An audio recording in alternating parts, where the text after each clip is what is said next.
చూడడమే, కంటికి కనబడిన వాటిని చూడటమే విశ్వాసం. భవిష్యత్తులో జరగబోతుంది, దేవుని యొక్క ఆత్మ వెలుగులు మనం దాన్ని చూడటం విశ్వాసం. దేవునికి స్తోత్రం. హల్లెలూయా. గిద్యోను ఒకరోజు రాముడు చాటున భోజనం ఉండగా దేవుడు తనను చూశాడు. ఏమని పిలుస్తున్నాడో తెలుసా? పరాక్రమము కలిగిన పరాక్రమ. దేవునికి స్తోత్రం. కానీ ఆ సమయంలో ఎక్కడున్నాడు? దేవుడు రాముడు చాటు ఫిలిష్తీయులు దేవుని తన వారిని కూడా చంపేస్తూ దేవుడు తన భూమిని సమస్తాన్ని స్వాధీనపరుచుకుంటూ దేవుడు వస్తూ ఉన్నాడు.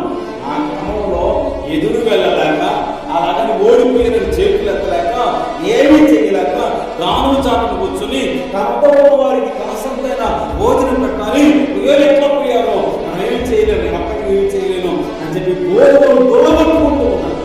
ఆ సమయంలో దేవుడు పరాక్రమం కలిగిన బలాన్ని మనమైతే కూడా దేవుని స్తోత్రం. యుద్ధం జరుగుతుంటే వెనుక